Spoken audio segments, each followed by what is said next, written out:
You're listening to Like Flint Radio, part of the Revelations Radio Network.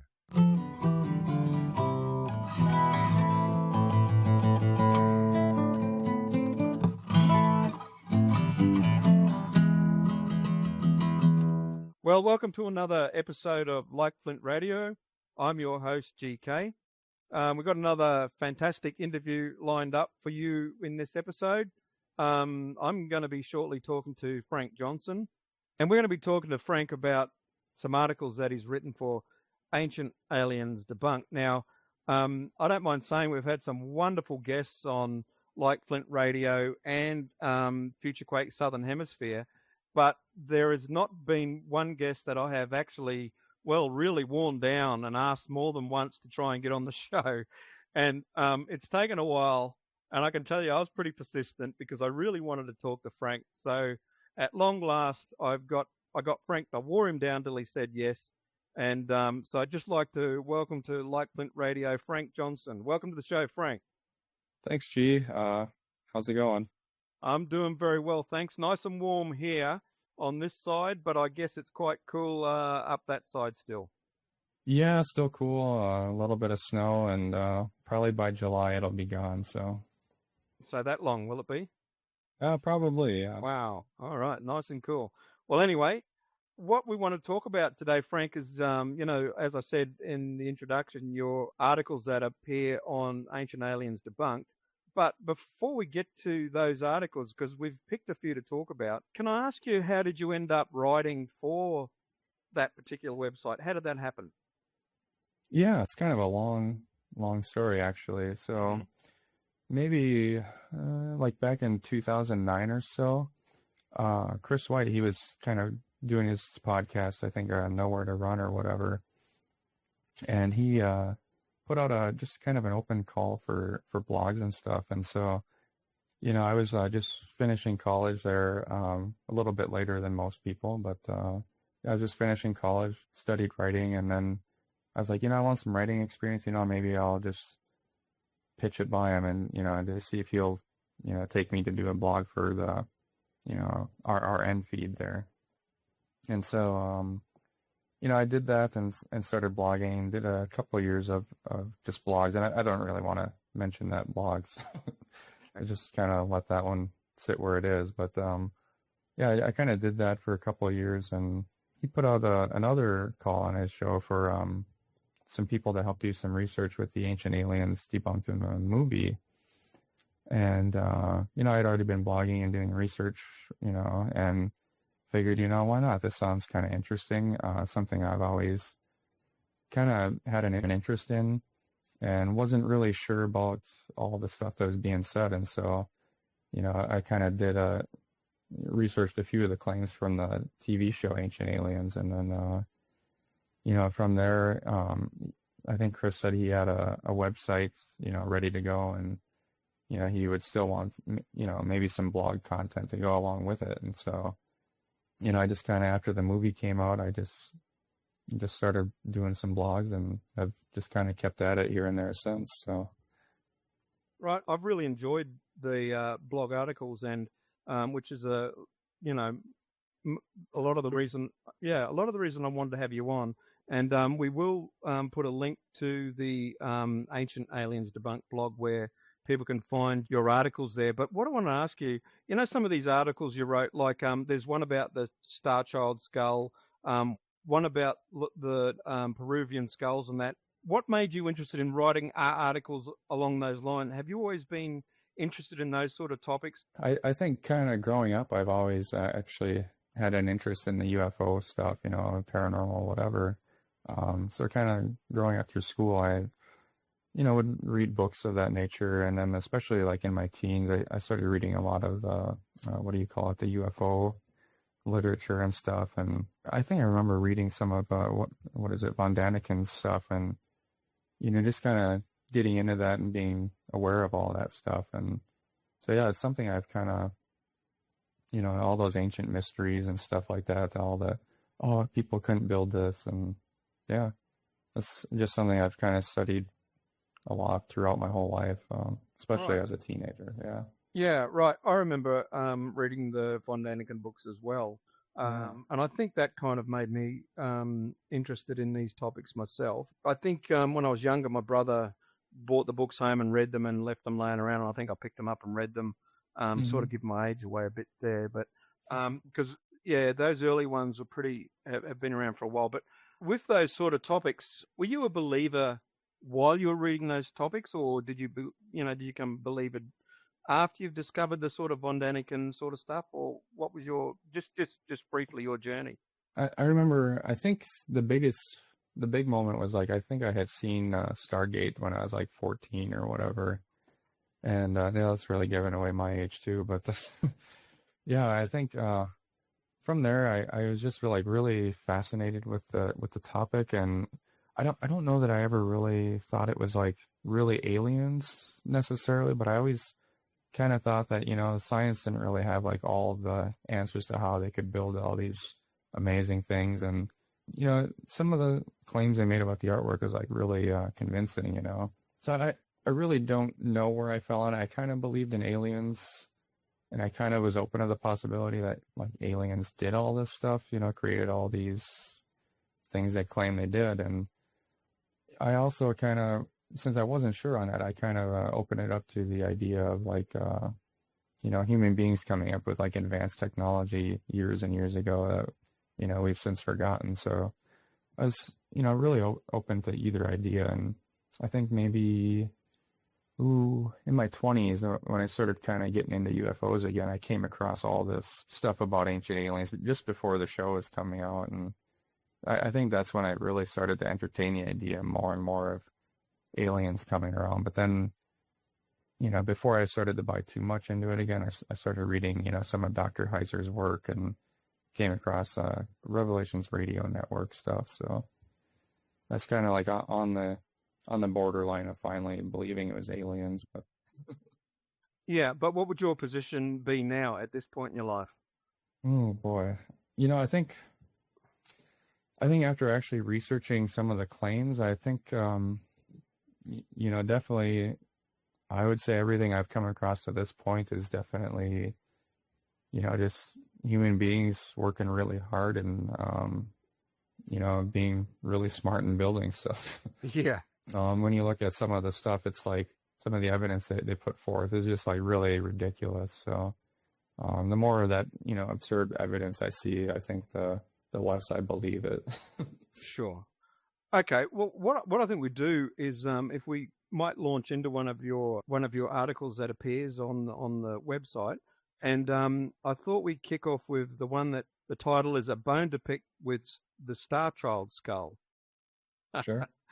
Now, just a brief background that I understand is that this so-called Starchild Skull appears in the late 90s, and it's an enlarged skull, and it's sort of put forth sometimes as some sort of proof that the ancients had contact with aliens. Now, I'll let you give us a bit more of a background than that, but what I'd like you to focus on, if you will, is why do they argue that it's a non-human skull and therefore somehow alien? And then can you tell us, after we put it under the microscope, so to speak, how it turns out that it's, maybe no such animal in the woods, if you know what I'm trying to say. So give us the background first and then tell us, how your article, can I just dare say, debunks the whole theory of it being alien. Sure.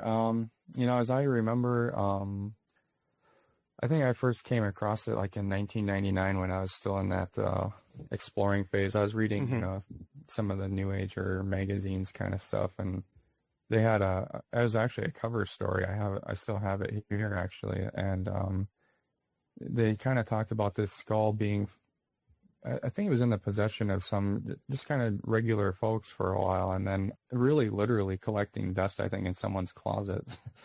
Then somehow I got to this guy. His name was Lloyd Pye, and I guess he was a writer when you get down to it. He's a writer, and he came across it, and he had already been getting pretty heavily into Sitchin stuff and basically repackaging it in his own book. And, then he started to kind of promote this thing as an alien skull or an alien hybrid skull.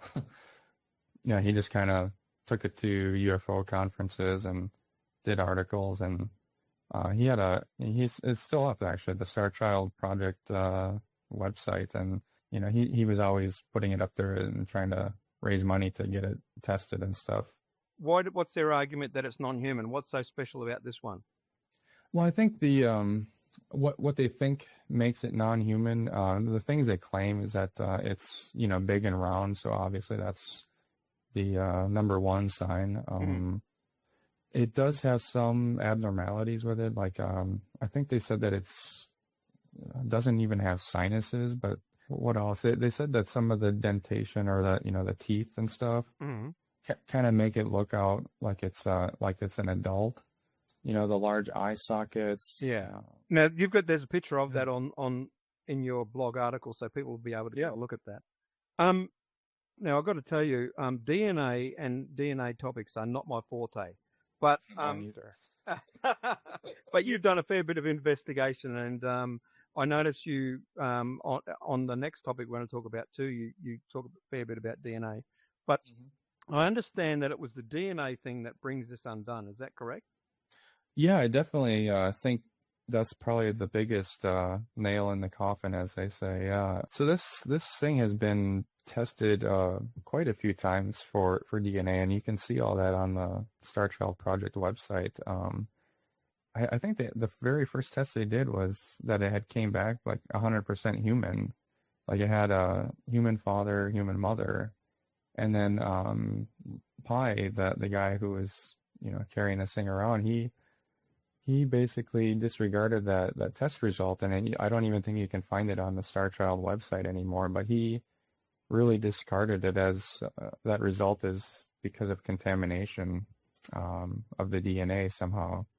And they never really elaborate on that or kind of talk about how they prevent that in the future. So that's really the first part of it. And then from there, the different DNA test results they've had, I think one of them concluded that the mother was of Native American descent. They found it was within a very specific ethnic group in that area. So they found the mother's DNA.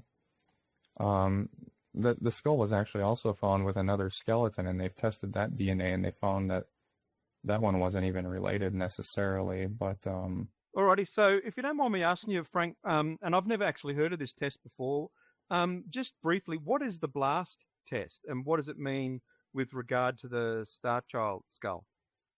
So the blast test is the National Institute of Health has a website, and on it there's I guess they call it the blast test, and that's an acronym for something. And so basically what you can do is just a plain old website. You just enter data into, and then you just enter a string of genetic data into it, and you plug search, and then it will see if there's any matches within the NIH database, and that's really about all it does. And what has that got to do with the Starchild Skull? What happens when the DNA from that is plugged into this test? What they're representing it as is, so they've claimed to have entered in the DNA letters, the G, C, T's, and A's and all that for the Starchild Skull, and it comes back with kind of an inconclusive response, and what they're doing is kind of representing that as indicating it's not human, when really it's really quite easy to get that kind of result. Dr. Carter, who we'll talk about here shortly, he said you can basically enter in gibberish or enter in anything and get back the same result that they did, the inconclusive result.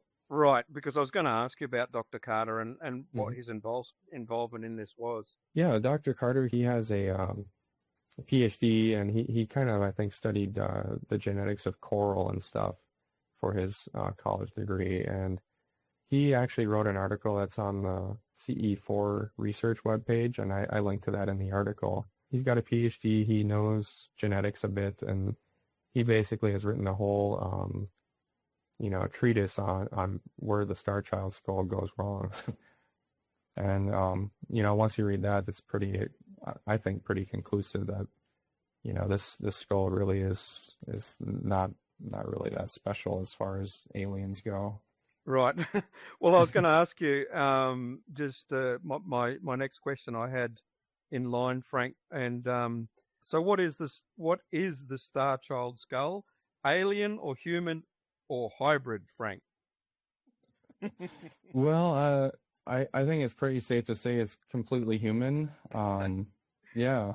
Yeah, and people can make their own decisions, but they can look at your article, and you, like you said, you've got links to other things there where they can see. I think both sides of the argument, can't they? Like you do have links to the Starchild project, don't you? Yeah, I do. Yeah, Okay. actually, you can go right to the Starchild project. You can try to read through the reports. Good luck. Okay. Alrighty. What I thought we'd do is move on to another one of your articles, which is in a very similar vein. You've titled it "Another Bone to Pick," and this one is the Peruvian Nephilim alien hybrids, and like I said, it's similar, but it's a number of skulls that have been found, and the story goes back a bit further than the Starchild skull. So can you give us a bit of a background to these skulls, and then we will finish up with me asking you probably the same question, whether they're alien, Nephilim, or whatever. So what are the Peruvian Nephilim skulls?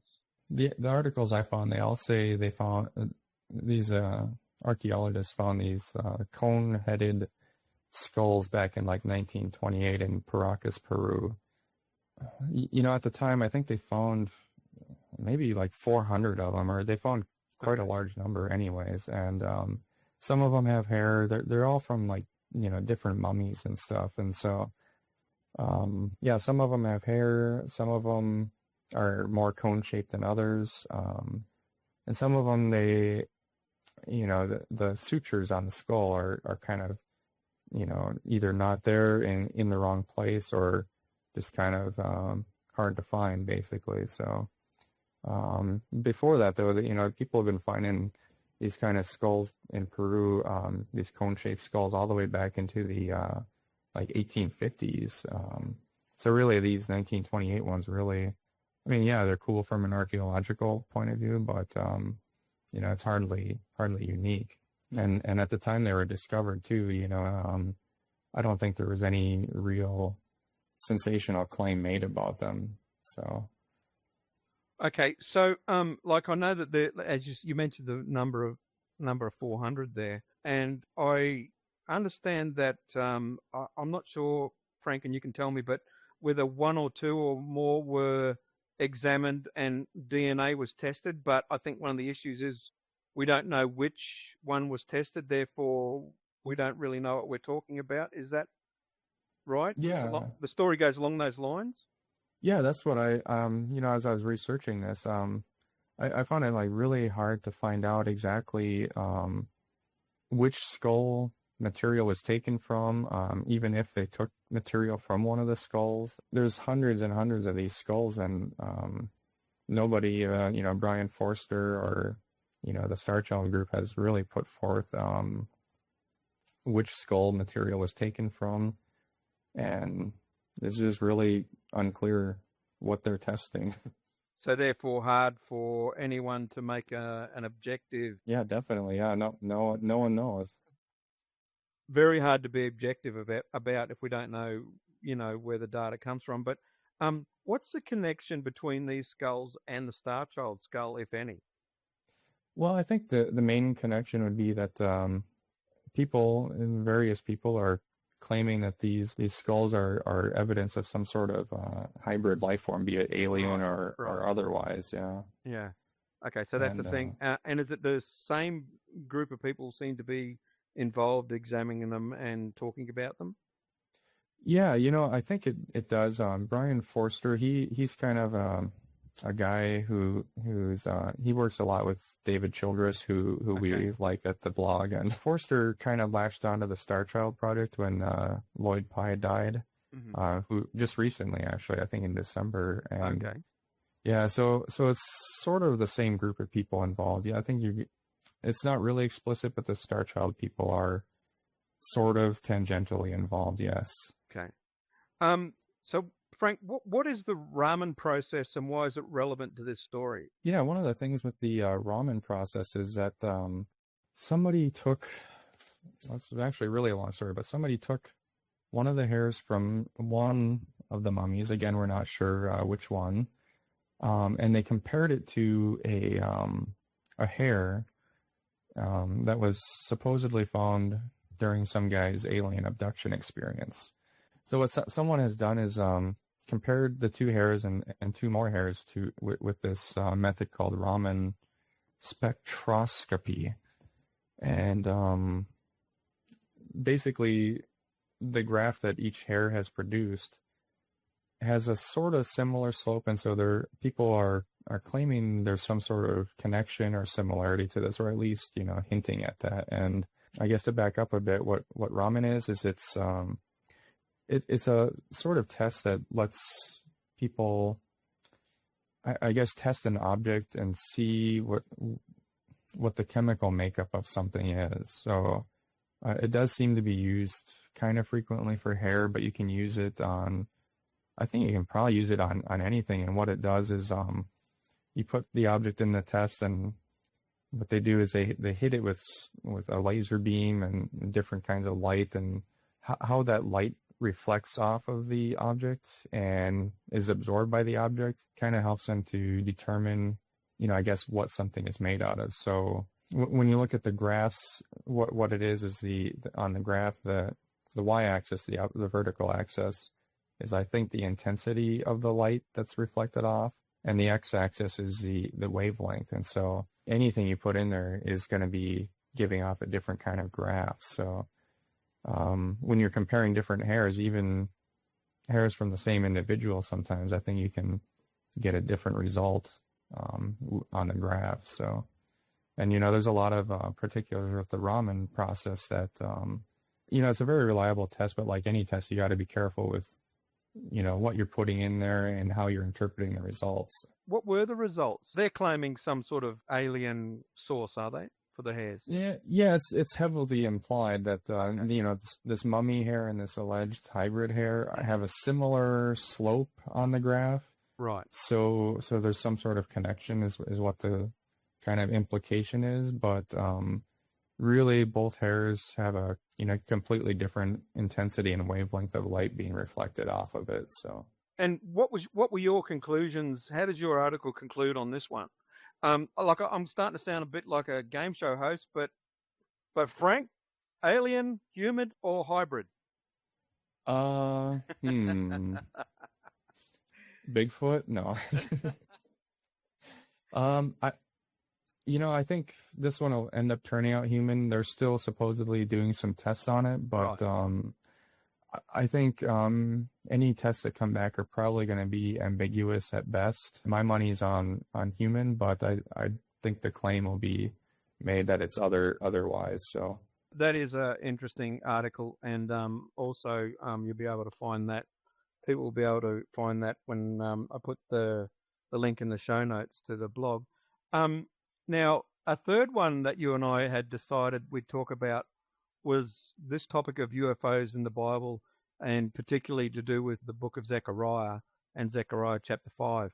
Now, in this segment, I wouldn't mind reading directly from your article, if you don't mind, and then we can dig into it a bit, because we're discussing a direct Bible topic, so I want to give our audience the best opportunity to sort of understand the background of this that you've laid out, and then so I'll just read a little bit, and then I think what I'll do is I'm actually going to read Zechariah chapter 5, but first I'll just read what you've written here, just partly. Okay, so here's a segment of your blog article, and this is discussing Zechariah chapter 5. Now, it says here, first, the chapters preceding 5 are clearly a heavenly vision of the spirit realm. In chapter 1, Zechariah reports a vision of red horses and of horns floating in the air. Surprisingly, no one has yet claimed these floating horns were UFOs, though I'm sure someone will eventually. Now, we're probably going to help them with that one, Frank, by the way. Chapter 2 continues with a vision showing a man with a line. Chapter 3, the vision shifts to God's throne. a high priest, and also Satan standing with the angel of the Lord. The angel of the Lord is often thought to be a pre-incarnate appearance of Christ, and some of the commentaries agree that to be the case here. There is also a high priest, Joshua, which is a form of the name Jesus, and some foreshadowing of Jesus' role as high priest. That seems to be confirmed in chapter 6 when the high priest Joshua gets crowned, something that would otherwise be unusual in the Israelite culture, given that the king was not to have priestly duties and vice versa. Just before chapter 5, where the UFO allegedly appears, comes chapter 4. Funny how that works. I like you've got that there. Chapter 4, there's discussion about lamps and olive branches that appear before God's throne. This is reminiscent, to me at least, of Revelation, where there are 7 lampstands. There are differences, but the imagery is similar in some ways. At this point, it's important to point out again that pretty much everything up until this point is a vision happening in the spirit world. I'll unquote. So I read that to emphasize that you are emphasizing that this is a vision, right? And I wanted people to understand that, and they will when they read this, but I thought it important in case people don't take the time to read that. And what I'll do now is I'll just read Zechariah 5 and then we'll discuss it, right? And it's not a long chapter. So Zechariah chapter 5, then I lifted up my eyes again and I looked, and behold, there was a flying scroll. And he said to me, what do you see? And I answered, I see a flying scroll. Its length is 20 cubits and its width 10 cubits. Then he said to me, this is the curse that is going forth over the face of the whole land. Surely everyone who steals will be purged away according to the writing on one side, and everyone who swears will be purged away according to the writing on the other side.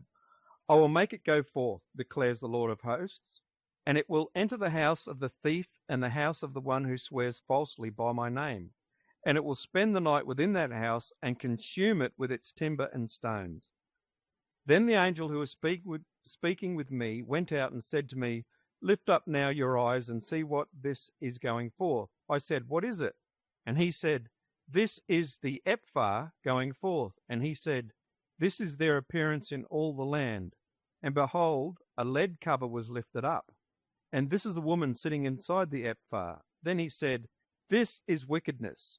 And he threw her down into the middle of the LFR and cast the lead weight on its opening.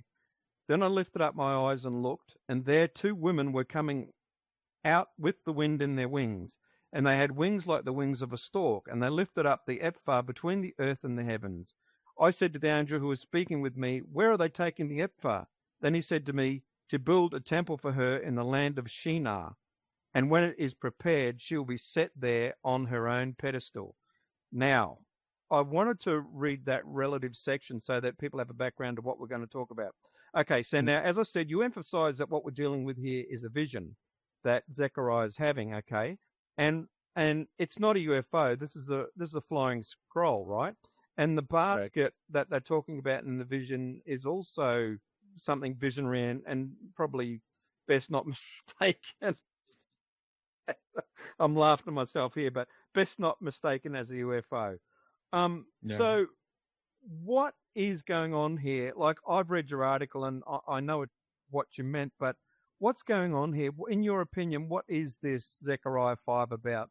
If it's not about UFOs flying around, what's it about?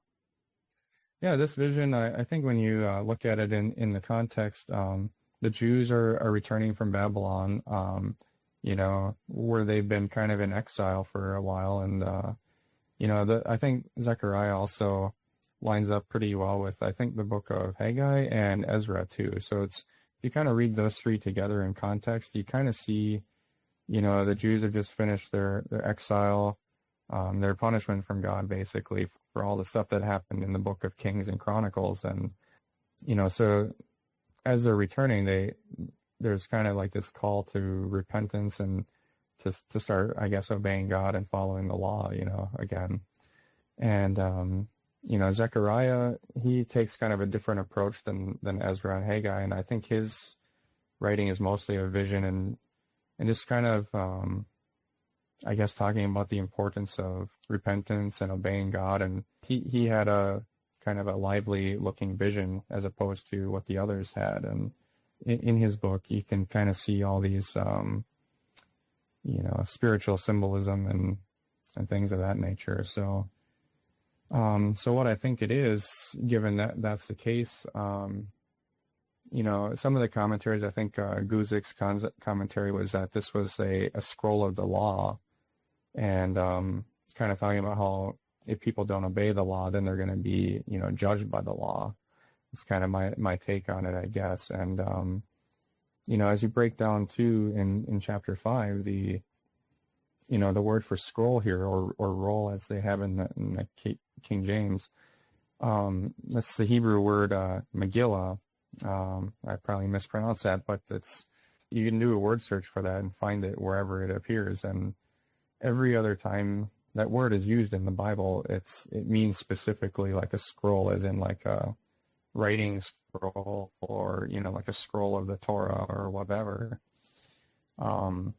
Pretty much everyone I've ever seen in that word search was all a scroll and nothing else. So for it to be something not a scroll in this case is kind of a departure, from the rest of the Bible.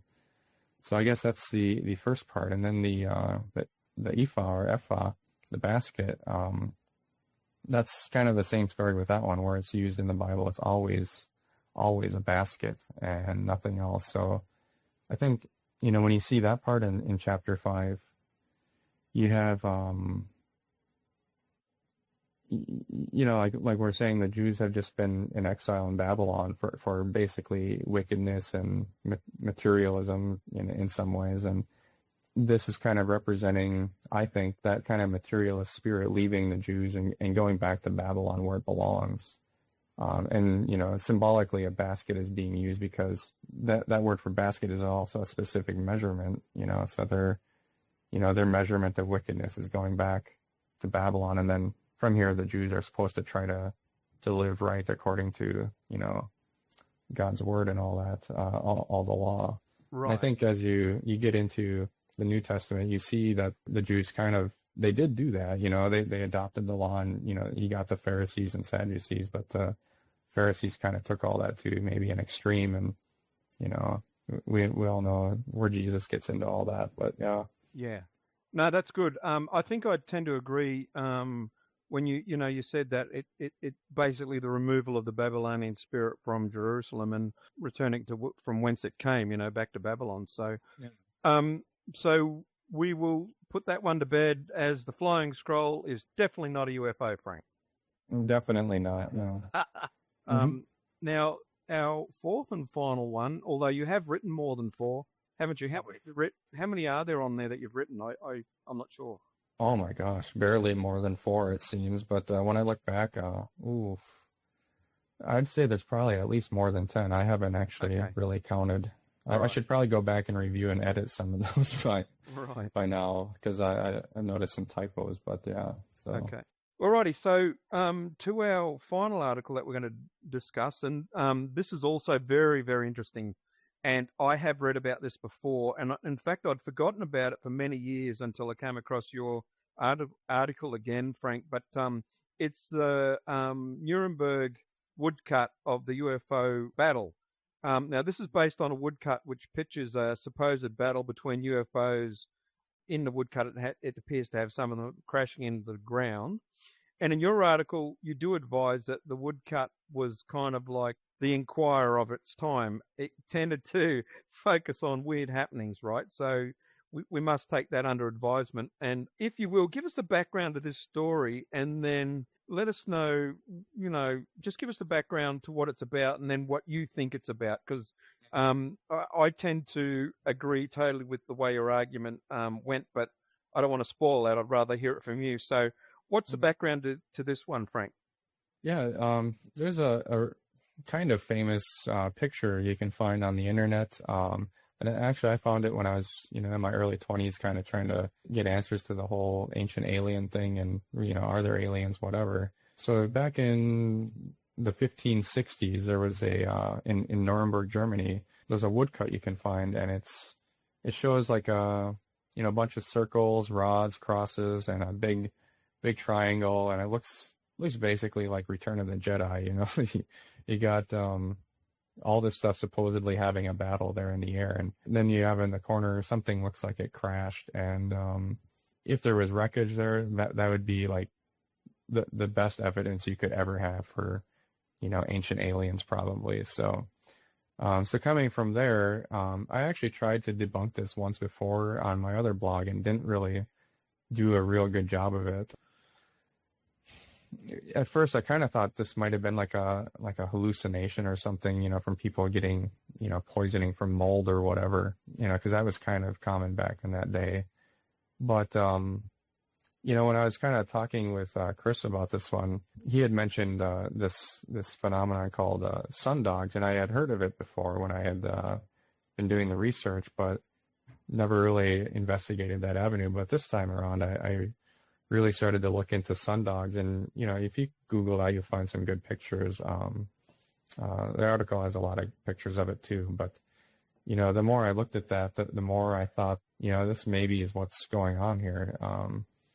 Because as you go through the description, they talk about this. So first, the sun. I was going to say, you do provide in this particular article, you do provide a lot of pictures and photos for people to look at, which will make it a lot clearer when one goes and looks at it. But also there's been a video made of it too on YouTube. I noticed that as well. So, you're going to explain what sundogs are, because this is where the conclusion you came to. I'm just letting people know that you do have photographs in your article. Yeah. So, continue, please. Tell us what the sundogs are. Yeah, a sundog basically is, in the upper parts of the atmosphere, there's, a lot of ice crystals sometimes. And what happens when the sun or even the moon shines through those ice crystals, it basically creates like a prism effect. And so the light starts reflecting and refracting through these ice crystals and does kind of some crazy stuff. And most of the time, it looks like it's kind of at a standstill. But as, the sun moves in the sky, different shapes kind of appear, I guess, based on the location of the sun. And sometimes you can see cross shapes, rod shapes, tube shapes, different colored spheres, all that kind of stuff. So basically everything you can see in the woodcut is something that a sundog can do. But yeah, that's where that is, I guess.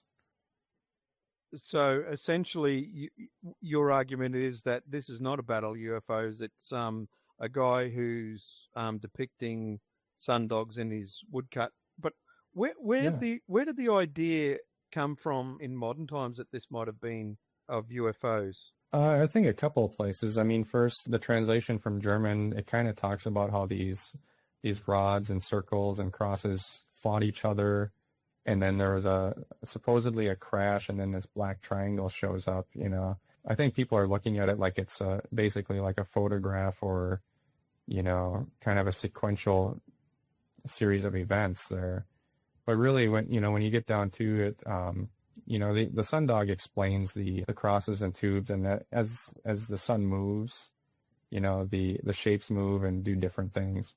But when you get to the crash and the triangle, I think that comes into something called fall streaks, which is also, I think, the same kind of clouds that generate sundogs can kind of create that effect too. And what that is the ice crystals fall and they kind of group together and they kind of can make different shapes. And the translation kind of makes it sound like this group of steam just kind of falls down. It's really not describing a crash or anything like that.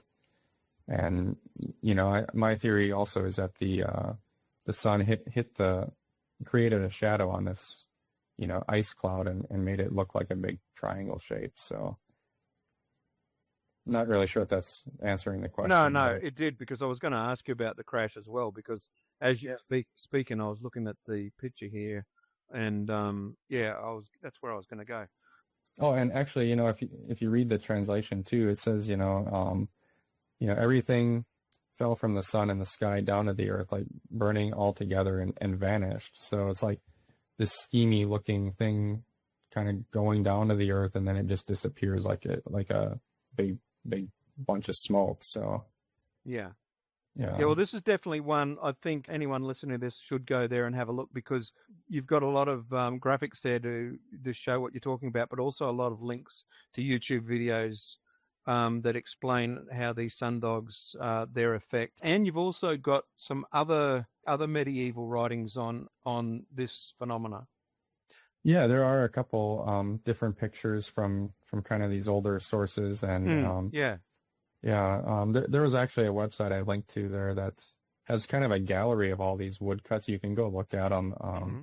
Some of them, they depict like knights fighting in the air, which is really actually just kind of the aurora borealis. And Glazer, the same guy who did this woodcut, he kind of embellished a little bit, and to sell magazines maybe. So. Right. Okay. And as we started out, we said this is woodcuts in that era were like reading the Inquirer today, right? Yeah, that's kind of what Chris was telling me. Yeah, so they tended to deal with weird and wonderful things for the most part. Yeah, some of them depicted like, babies born with multiple heads, and a lot of, more like weekly world news in my opinion. Right. Okay. That's the humor one here we used to have in America. So yeah. All right. Well, so to finish this one off in the fashion that I picked up, UFOs or not, Frank? I'm gonna say no. It's definitely I think it's totally sundogs and just a nice cloudy morning probably. So yeah. Yeah. Well, fantastic. And just before I let you go, what's coming up next for the blog? Do you have something you're in the middle of?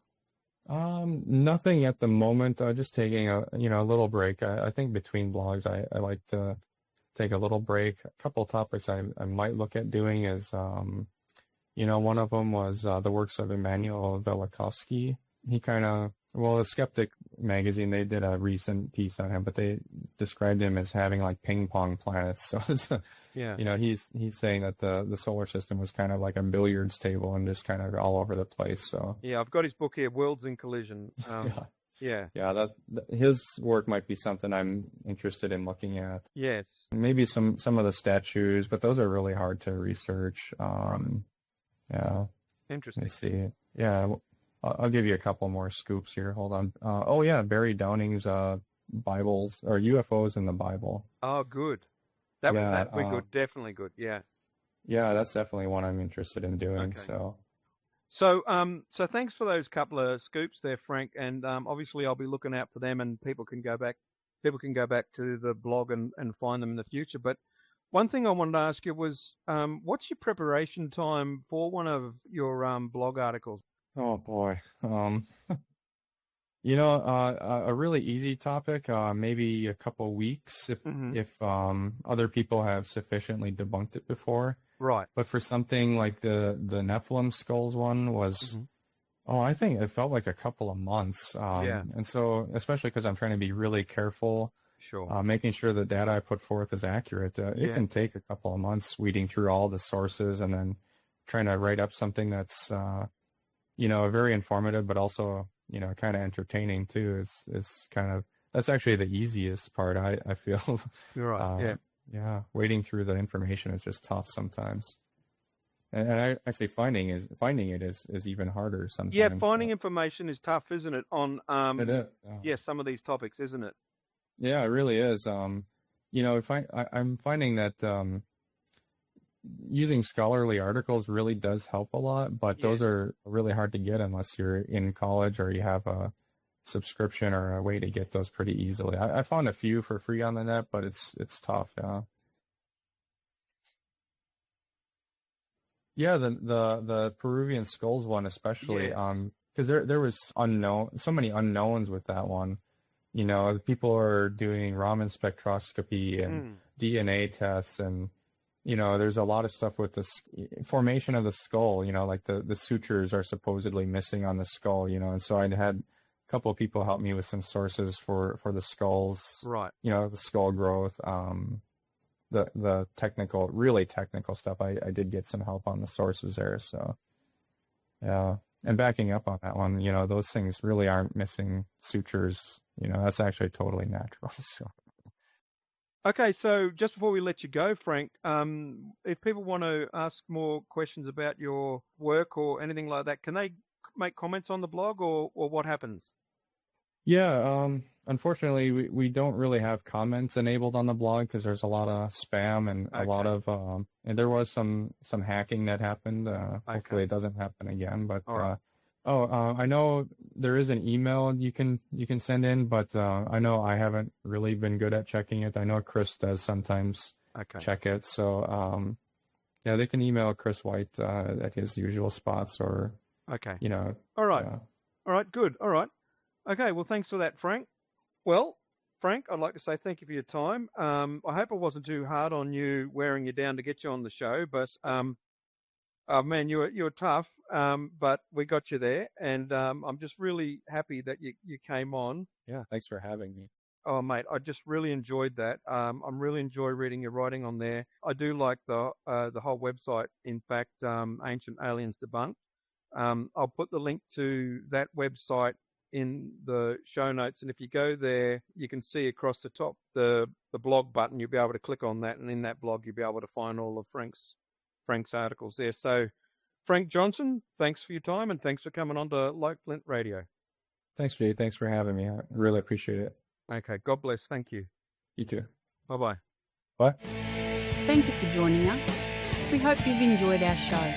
You can find us on the web at www.likeflintradio.com. If you'd like to contact us, you can email us at mail@likeflintradio.com. That's mail@likeflintradio.com.